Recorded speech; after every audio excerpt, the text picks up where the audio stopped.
Euzu billahi mineşşeytanirracim. Bismillahirrahmanirrahim. Muhterem Müslüman kardeşler, bugün сөйләшеп кетәсе сүзебез булыр иншаллах көнчелек турында.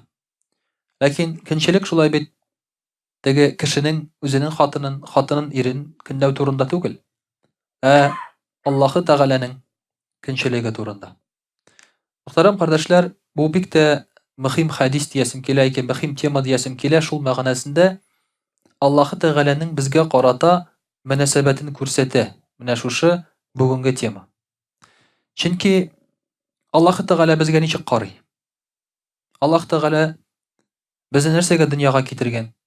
Аллаһ Тәгаләнең безгә мөнәсәбәте нинди? Менә шушы бүгенге темадан аны күрергә була. Чөнки менә бу Аллаһы Тәгалә белән мөнәсәбәтләребезне дәресләү, тигезләү бу безнең иң мөһим эшебез шушы дөньяда.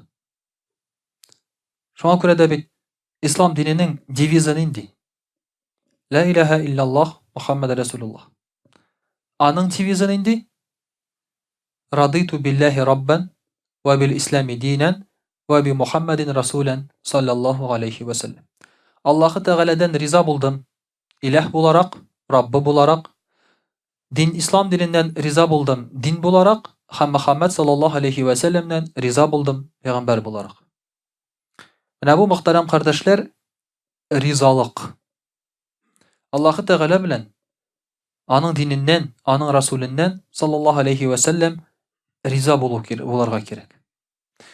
Күп кенә мөселманнар, алар бу тормышта мөселман, чөнки башка мөмкинчелек юк. Мөселман булмасаң тамук хәләгәсең. Выход нет. Шулай. Башкача булмый аны. Иртә белән торасың син иртәнге намазга, торасың килми синең. Йокы килә синең, шулай бит. Тормасаң тамук хәләгәсең, приходит. Торырга туры килә. Дуңгыз итне бик каты ашыйсы килә. Ну хәрәм, ярамый, шулай бит.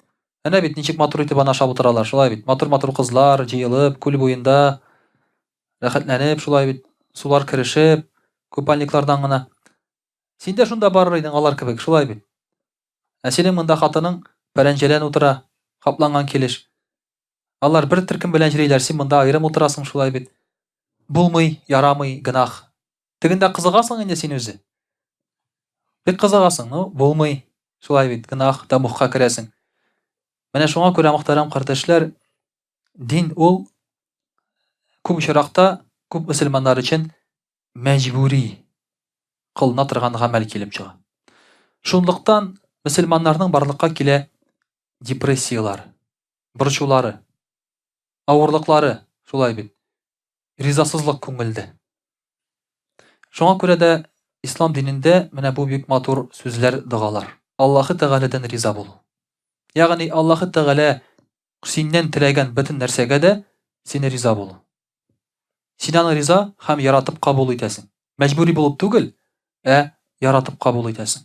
Ислам диненнән син риза, аның кануннарыннан, аның биргән шушы безгә тәртипләреннән, хәләленнән, харамыннан син риза, әлхәмдүлилләh дисең. Яратып кабул итәсең аны. Һәм иртәнге намазга торган вакытта да шулай бит син сикереп торасың. Аллаһга шөкер, иртәнге намаз вакыты җитте әле дип. Шулай бит. Шулай дип торабызмы иртә белән? Бер 99% шулай торадыр инде, ниме? Рәхәтләнеп, сикереп, ура дип шулай бит, балаларны уятып, әйдә, хатын, тор, иртәнге намаз җитте дип шулай бит. Һәм мөхтәрәм кардәшләр, әлбәттә инде пәйгамбәрбез саллаллаһу алейхи ва саллямнан пәйгамбәр буларак риза булу. Бу сүзләрнең мәгънәсе бик тирән. Мәсәлән, шул ук пәйгамбәрбез саллаллаһу алейхи ва саллямнан пәйгамбәр буларак риза булу, димәк, безгә бу тормышта башка үрнәк күрсәтерлек кеше кирәкми. Без хәзер пәйгамбәрбез саллаллаһу алейхи ва саллямгә уңай бәя бирүче кешеләрне эзли башладык. Мәсәлән, Марк Твен пәйгамбәрбез саллаллаһу алейхи ва саллям булай дип әйткән. Менә бит пәйгамбәрбез саллаллаһу алейхи ва саллям әйбәт кеше икән, Марк Твен шулай дип әйткәч. Бу ахинея бу, мөхтәрәм кардәшләр. Ислам дине әйбәт дин икән, чөнки Толстой аны әйбәт дин дигән. Безгә Толстойның сүзе кирәкме ислам диненең яхшы дин икәнен белергә, шулай бит. Толстой күтәрми ислам динен. Ислам дине Толстойны күтәрә, кеше итә. Менә шуңа күрә дә риза булу, ярату, мөхтәрәм кардәшләр, безнең динебезнең асылында ята. Ни өчен? Чөнки Аллаһы Тәгаләнең безгә мөнәсәбәте шундый.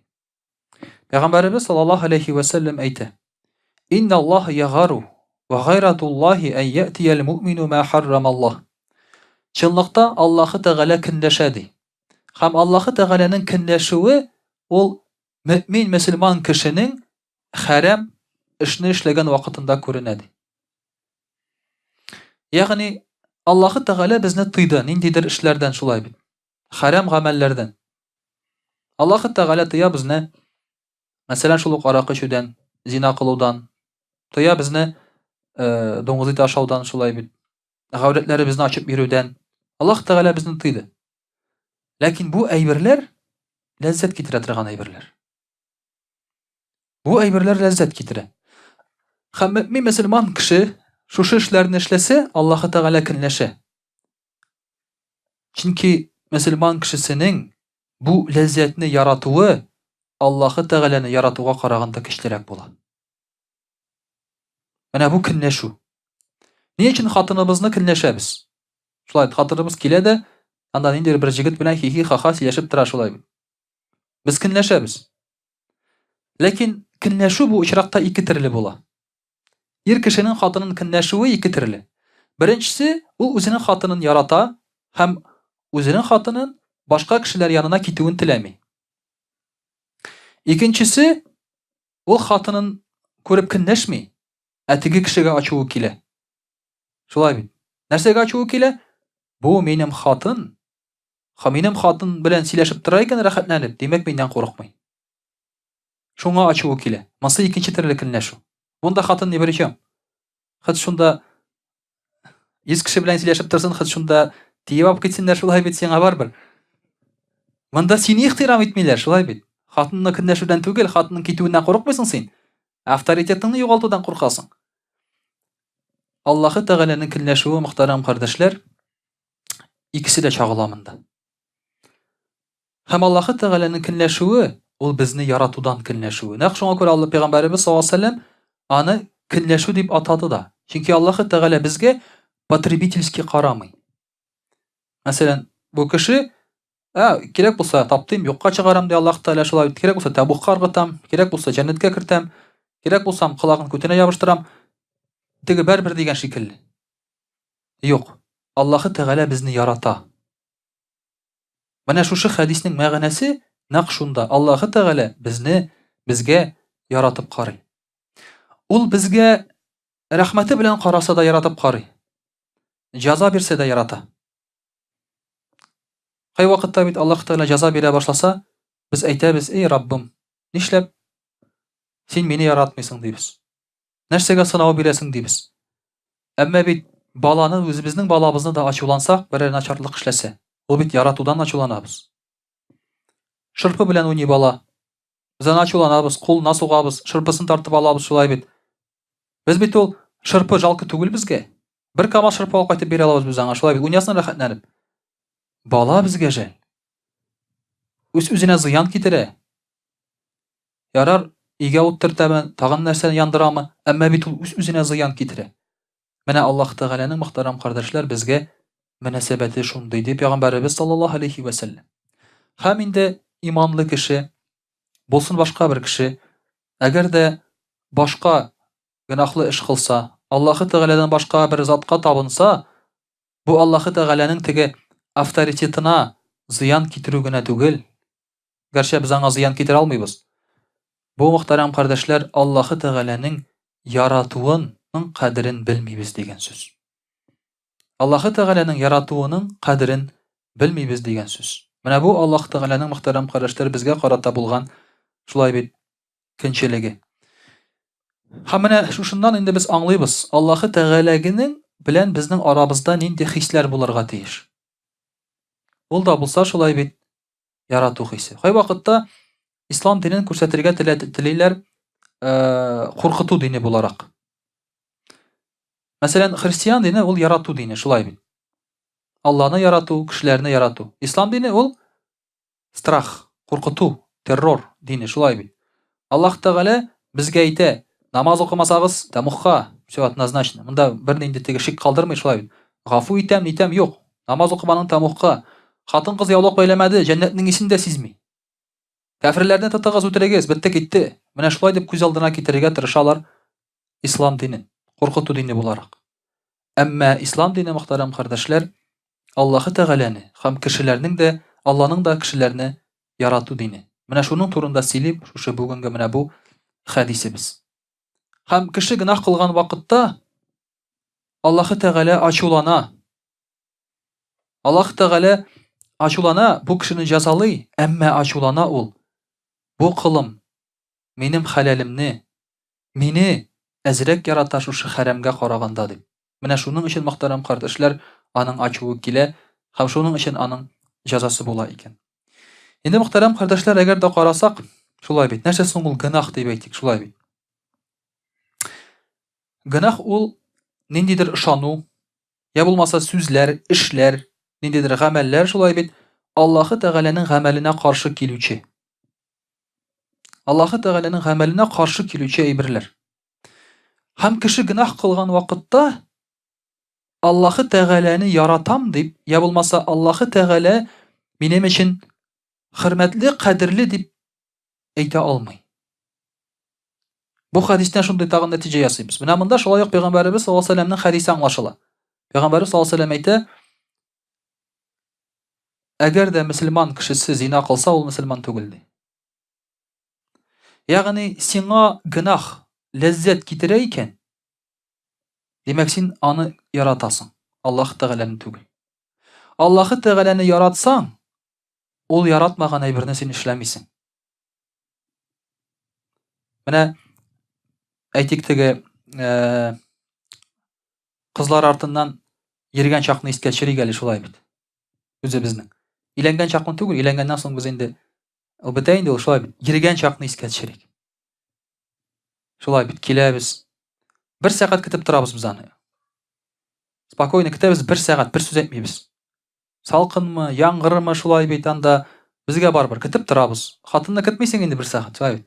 Чыгасың, аякмайсың дисең дә китеп барасың. Әмма йөргән вакытта көтеп торасың. Ярату көчле, шулай бит. Чәчәкләр инде ул яратканлыгын эзләп йөрисең. Чәчәкләр бик күп бит инде ул. Әнә җылкыдың да кайттың, шулай бит. Бөтенесе чәчәк ичендә аның. Әмма ул яратканны эзләп йөрисең. Ул яраткан чәчәк бик кыйбат һәм ул шәһәрнең теге башында гына бар. Барасың син анда, аласың син аны, шулай бит. Менә без кемнедер яратсак, аңа ошаган ул яраткан эшне эшләргә тырышабыз. Киресенчә була алмый ул. Шуңа күрә дә бит, мәсәлән, без икенче кызны затырга китсәк, теге кыз безгә нәрсә ди? Бүтән килмә минем янга ди. Без синең белән аерышабыз ди. Син битән әйтеп карыйсың, мин сине генә яратам, монсы так просто теге запасной аэродром туда-сюда. Ул бит аны теге кыз аңламый, шулай бит. Ул сиңа әйтми, ярар, молодец, молодец, ярар, Ася, теге запасной тоже кирәк ул дип. Ул сиңа алай дип әйтми бит, шулай бит. Сөз син мине яратмыйсың ди, ташлыйм мин сине ди, аерышабыз ди. Әгәр дә син хәрәм гамәлгә керсәң, Аллаһ Тәгалә сиңа әйтми, эй, молодец, тегесен дә кабып кара, мосын да кабып кара дип. Аллаһ Тәгалә әйтә, син мине яратмыйсың ди. Мин биргән хәләл, әт-тайибат, чиста ризыклар сиңа хуш килмәде ди. Син аны пычрак дип алып куйдың да, пычракка ябыштың ди, син шуны ярата башладың ди. Менә шуңа күрә, мөхтәрәм кардәшләр, Аллаһ Тәгалә инде бездән, шу гамәлләребездән көнләшәдә. Пәйгамбәрбез саллаллаһу алейһи ва сәлләм әйтә, гөнаһ үзеннән үзе ул безгә чирканчык әйбер. Без яратмыйбыз гөнаһны. Кеше асылда гөнаһны яратмый. Әйтик, мәсәлән, әлеге дә баягы зина кылу дибез инде, шулай бит.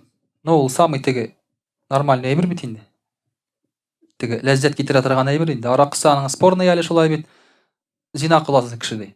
Син килдең кемгәдер, шулай бит, квартирада сине хатын-кыз көтеп тора, чәчәкләр, конфет, туда-сюда, кирдең, син акылдың, чыгып киттең. Әйбәтме әйбәт, рәхәт, аңа рәхәт, сиңа рәхәт. Ну вот син кайтып кирдең бер көнне. Синең әниең белән кемдер зина кылып ята. Әйбәтме? Син нәрсә дисең? Тотып аласың да, шулай бит, һәм мин сине үтерәм дисең. Аермасы нәрсәдә? Аермасы нәрсәдә? Син дә бит кичә шуның белән шөгыльләндең.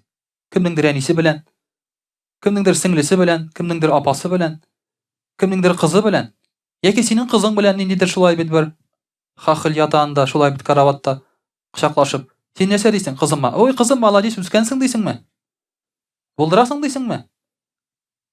Тотып аласың да, шулай бит балта белән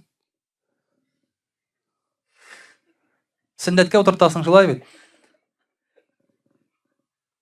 Менә бу очракта, мөхтәрәм кардәшләр, гынах ул безгә ошамый торган әйбер ул.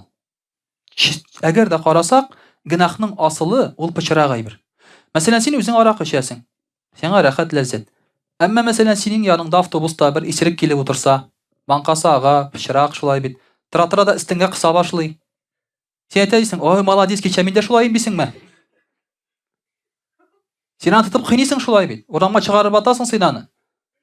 Гынах ул үзе кешегә яратмый. Пәйгамбәрбез саллаллаһу алейһи ва сәллям шуңа күрә әйтә, гынах ул ди, синең йөрәгеңне тетрәндерә торган әйбер ди. Һәм шушы әйбер турында син кешеләргә сөйләргә теләмисең ди. Менә шушы гынахны, кешенең табигатенә каршы булган әйберне ярата башлагач, Аллаһы Тәгалә әлбәттә көнләшә. Ярар, син Аллаһы Тәгаләне яки аның динен, аның кануннарын яхшырак берәр нәрсәгә алыштырсаң. Яхшырак юк әлбәттә. Ләкин шулай да яхшырак булса, әмма син алыштырасың аны пычракка. Синең табигатеңгә туры килмәгән, ошамаган, син яратмаган әйбергә алыштырасың. Менә бу мөхтәрәм кардәшләр инде шушы әйтик анда гынахның шулай бит нигезе булып тора. Кешене гынахка нәрсә этәрә соң? Беренче чиратта аның нәфесе. Ул кешенең нәфсе табигаты ягыннан ул ярата, ул тартыла шушы пычрак әйбергә. Шушы гынахлы әйбергә тартыла. Бызык, начар әйберләрне ул ярата шулай. Әйтәләр бит теге запретный плод сладок дигән шикелле, нәфес шуңа тарта. Бу беренчесе. Икенчесе, кешене шулай бит тарта мәңге яшәү теләге. Мәңге яшәү теләге. Кеше нәрсәгә акча җыя? Ул аның бар мәңге яшим дигән уе. Акыл аңа әйтә, син беркем дә мәңге яшәгәне юк бу дөньяда ди. Әмма кеше аның турында уйламаска тырыша. Кешегә үлем турында сөйләп булмый. Бигрәк тә менә хәзерге заманда син кешегә үлем турында сөйләп кара әле. Яшьләргә бигрәк тә. Юк, кирәкми, әйдә моның турында сөйләшмәйек. Бүгенге көн белән яшибез, все нормально, бөтенесе әйбәт, бөтенебез исән сау, оптимист булырга кирәк. Тегесе монсы. Үлем турында уйлау ул бит пессимист дигән түгел, ул шулай бит сүз. Ул реалист дигән сүз. Ул реалист дигән сүз. Чөнки үлем килә. Аңа әзер булырга кирәк. Әмма моны уйларга теләмәү, мөхтәрәм кардәшләр, кешене гынахларга этәрә. Һәм әлбәттә инде дөньяның бизәге. Дөнья матур. Дөнья бизәк шулай бит. Карыйсың да телевизорны. Күпме кеше ял итә, күпме кеше шулай бит. Төркия, Египет, Эмират, Таиланд, тегесе, монсы, Мексика, Доминикана. Кредит аласың, чыгып китәсең. Дөнья бизәге бит шулай бит. Күрәсең килә. Татып карарга кирәк бөтенесендә. Күп кешенең нәрсә ди? Бер нәрсә күрмәдем инде мин ди.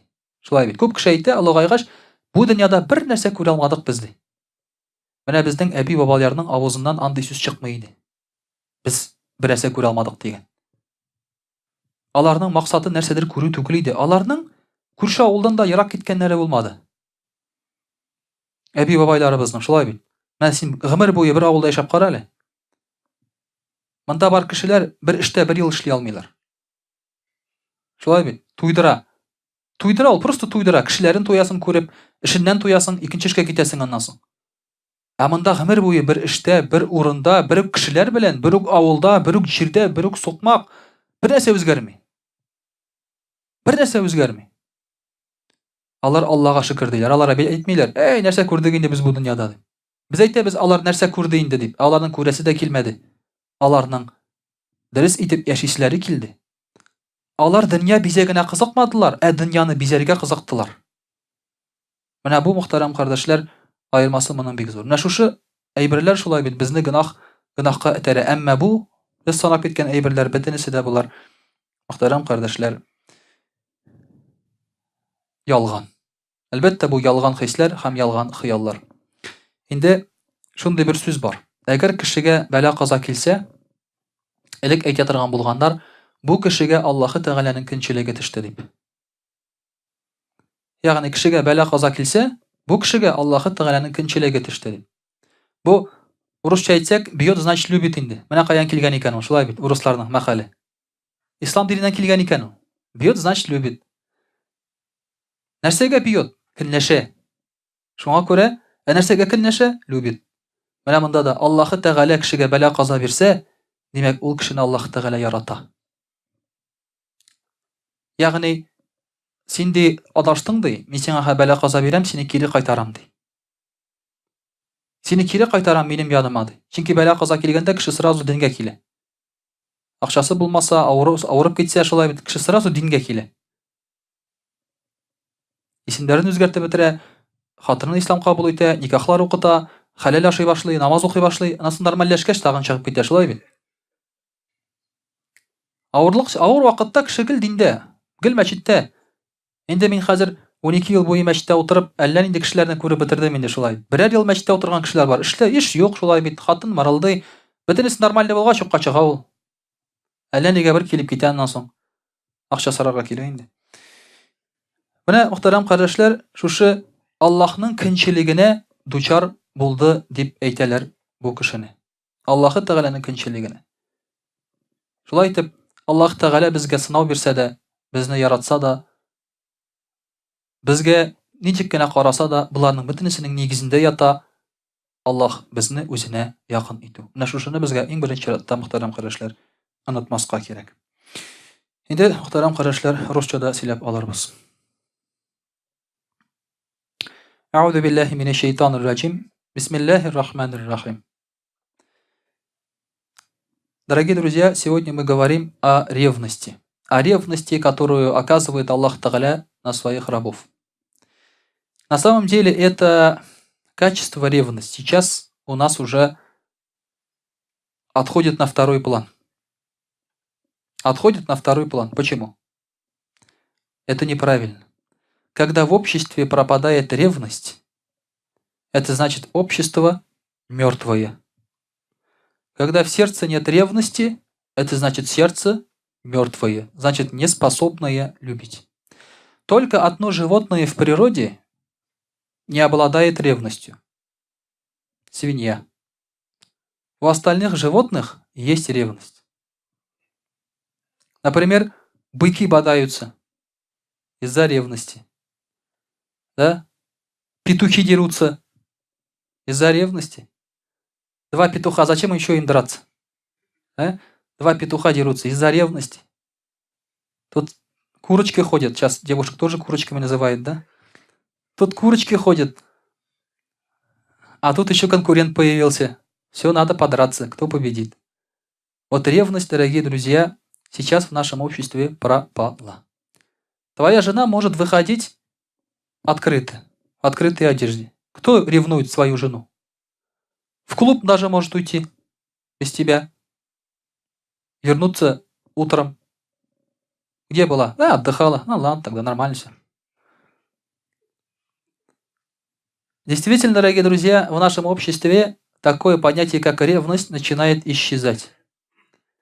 И действительно, когда мужчина начинает ревновать, женщины тоже негодуют. Они говорят: ты что, зачем ревнуешь? Это неправильно, не надо, нужно доверять друг другу. А как доверять, да? Она идет с кем-то там за ручки, обнимается, полночи сидит, разговаривает, надо доверять, правильно? Из-за таких доверий, дорогие друзья, оказывается, в Европе более 50% мужчин воспитывают не своих детей.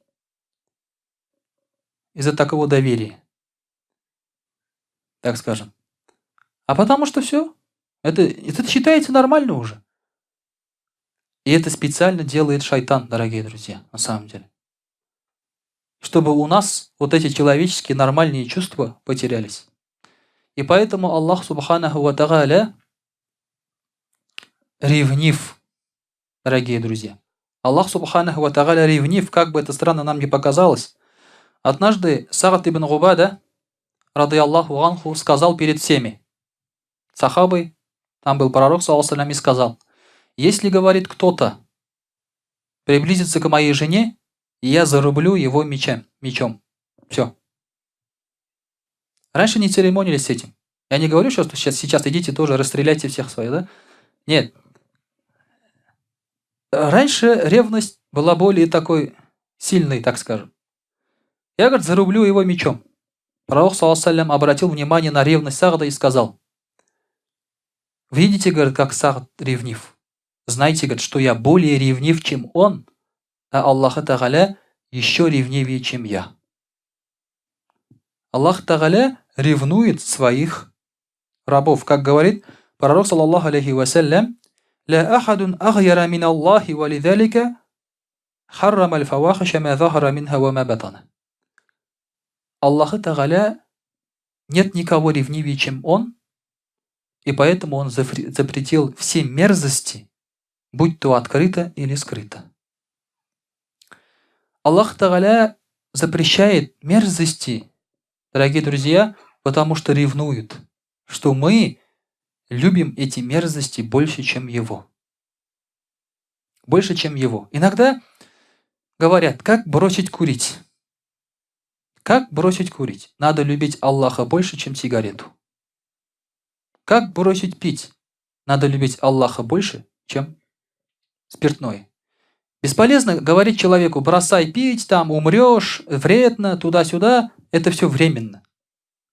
Сначала надо ему объяснять про Аллаха и говорить о любви к Аллаху. И о любви Аллаха к нему, и потом он скажет: а почему же я люблю то, что Аллах запрещает, больше, чем его, и сам бросит, как это случилось с сахабами, рады Аллаху анху.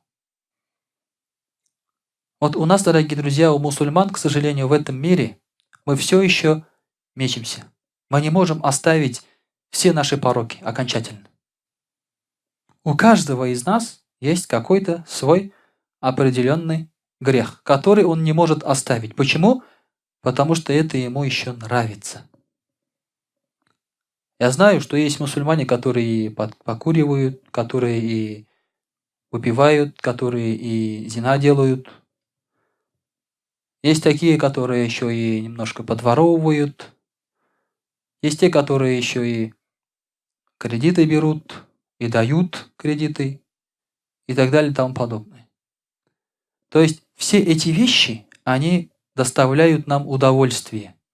Вот все эти мерзости, они доставляют нам удовольствие, наслаждение.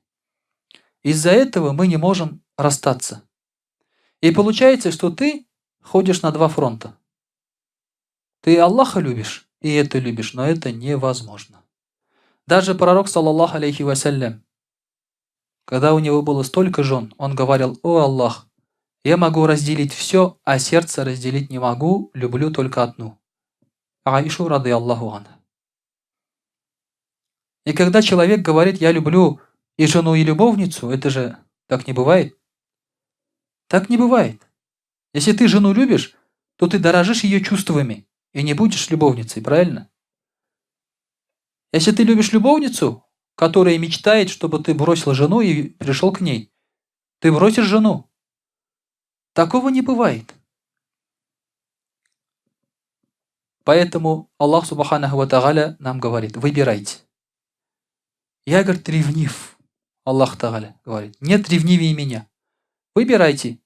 Либо вы меня любите только, либо вы любите еще кого-то, но меня уже вы любить не будете. Аллах Тааля говорит. Я, говорит, этого уже не могу стерпеть, не позволю. И от этого исходит его наказание. От его ревности.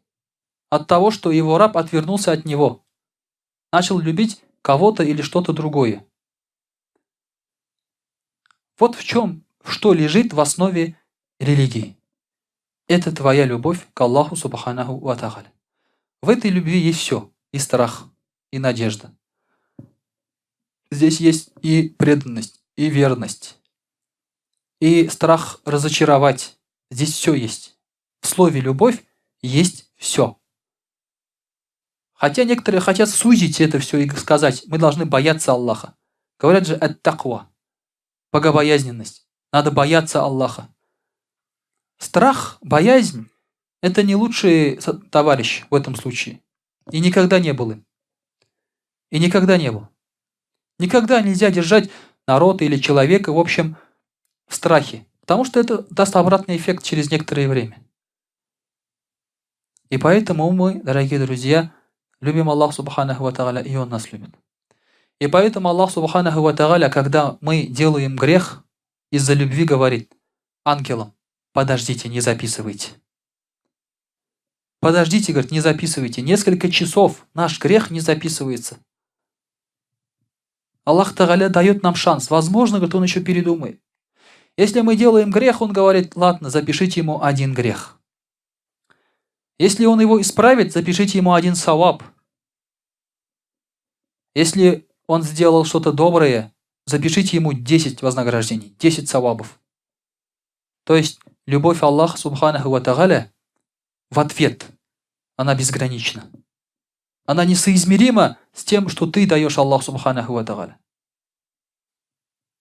Если ты чуть-чуть только приближаешься к Аллаху, Аллах Тааля говорит в хадисе Кудси: если ты, говорит, идешь к Аллаху, то Он бежит к тебе. Вот это и есть, дорогие друзья, Его отношение к нам, как Он нами дорожит. Аллах Субханаху ва Тааля говорит в Коране: если бы Аллах стал наказывать людей за их деяния, то Он не оставил бы нас с поверхности земли ни единого живого существа. Но Он откладывает им на предопределенный срок, когда же настанет их срок. Воистину Аллах видит своих рабов. То есть, если Аллах Тааля наказывал бы нас справедливо, например, мы взяли, грубо говоря, съели шашлык, например, из свинины. Все, мы бы тут час, молния, нас испепеляет, нас нету. Все, сразу же. Или, например, Аллах сахласында зина сделали, оттуда вышли, сразу же заболели, сгнили. Сразу же.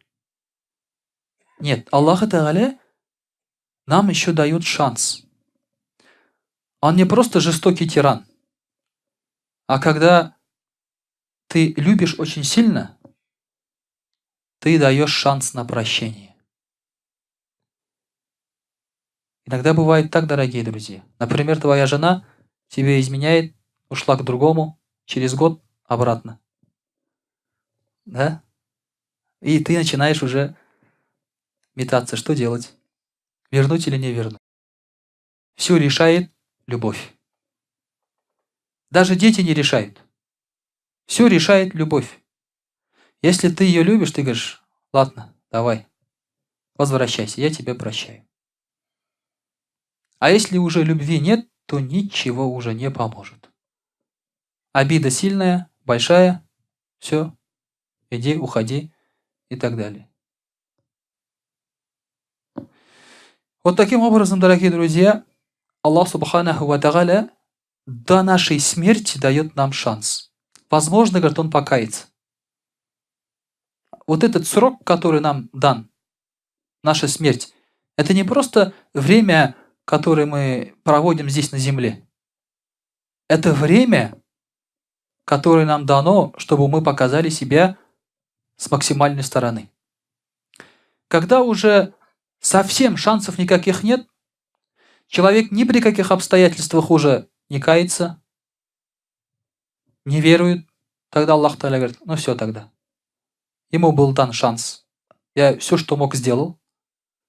Да? Посылал на дахват людей, все им давал, книги, испытания и так далее. Он ничего не слушает, время закончилось. И тогда уже оправдания не будет этому человеку. Но, дорогие друзья, Аллах Тааля еще хочет, чтобы мы не грешили, для того, чтобы мы жили счастливо. Потому что все мерзости, все грехи, которые есть, они по сути для нас вредны. И верить в это обязан мусульманин каждый. Аллах Тааля, если что-то запретил, мы должны верить. Это обязательно, что в этом есть какая-то мудрость. Это не от балды. Вот я так хочу, да, как в армии. Иди выкопай яму. Зачем? Не спрашивай. Все, выкопал, теперь закопай. Зачем? Так надо. Никого не интересует, зачем это так надо. Значит, так надо. Аллах Тааля, если что-то нам велит или запрещает, в этом есть великая мудрость. Мы в это верим. И вот пророк, саллаллаху алейхи говорил: «Инна раджуля ла юхраму ризка бидзанби юсибуху». Поистине человеку перестает приходить ризк, когда он совершает грех. Когда мусульманин грешит, и к нему перестают идти деньги. И поэтому, когда говорят, как же сделать так, чтобы работа шла, деньги шли, прибыль шла, ризк шел, надо перестать грешить. А как же тогда у немусульман, откуда у них деньги-то идут? Нелогично, да? Они же грешат, они же и пьют, и зина там, и все, а потому что они не грешат. Дорогие друзья, у них нет грехов. Вы скажете, как так? Потому что у них веры нет, а у кого веры нет, у них нет грехов, они уже в аду. Им нет греха. Понимаете? Им нет саваба, им нет греха. Все, что они делают в этом мире, остается в этом мире. И вознаграждение получают в этом мире. Все. Грех – это понятие только для верующего человека. Нельзя говорить про немусульманина, что он там, ой, водку пьет, грешник. Нет, он не грешник. Он не грешник, для него это не грех. Его больше грех есть. Он не верит. Ты должен с этим сначала бороться, а не с водкой, а ты с водки начинаешь. Начинаешь его ругать плохими словами снизу, а надо начинать сверху. Поэтому, дорогие друзья, когда мусульманин начинает грешить, вот тогда Аллах Тааля лишает его пропитания. Как только он перестает грешить, пропитание идет. Пророк саллаллаху сказал, если, например, человек делает зина, то на его лбу ставится печать бедности. Это же вообще страшный хадис по мне. Если человек делает зина, то у него на лбу ставится печать бедности. Все. Ангелы приходят к нему с пропитанием, печать стоит. Нельзя. Обратно. Таубе, покаяние. Поэтому нужно покаяться и больше к этим грехам не возвращаться. Я знаю, это волнует многих. У многих сейчас, на самом деле, есть проблемы. С работой, с деньгами, с пропитанием и так далее. Вот мы сейчас должны прийти домой и перебирать, какие же грехи у меня есть, и начинать каяться и больше к этому не возвращаться. «Валя яруддуль кадару илля дуа». Поистине, предопределение меняется молитвой. То есть, если у тебя там предопределено что-то плохое, достаточно попросить у Аллаха Тааля, и Он поменяет. И Он поменяет. Молитва меняет предопределение. И это тоже из любви. Мы к Нему обращаемся, и Аллах Тааля меняет предопределение. Но это не противоречит понятию предопределения, дорогие друзья. Поэтому это иногда вызывает какие-то споры, как так Аллах Тааля что-то решил, а потом поменял. Такое понимание есть у шиитов. Но это не так на самом деле. Потому что то, что он поменял, это тоже может быть предопределено. Проблем нет в этом. «Валя язиду фил умри илля аль-бир». И человек живет долго благодаря благочестию. То есть, если человек благочестив, хороший, это говорит о мусульманине, да, то Аллах Тааля даст ему долгую жизнь. Вот эти, дорогие друзья, очень нужные слова. Хадис, который может поменять нашу жизнь, и мы сможем узреть, так скажем, проблемы именно в основе, а не просто на поверхности. И поэтому самое главное, чтобы мы выстроили правильные отношения с Аллахом. Как пророк саллаллаху алейхи говорит, кто выстроит с Аллахом правильные отношения, у него будут правильные отношения с людьми. С людьми все будет нормально, если у него будет правильно с Аллахом субханаху ва тааля. وأقول قولي هذا وأستغفر الله الغفار لي ولكم ولسائر جماعة المسلمين الحاضرين أجمعين إنه هو الغفور الرحيم الجواد الكريم وسميع الدعاء.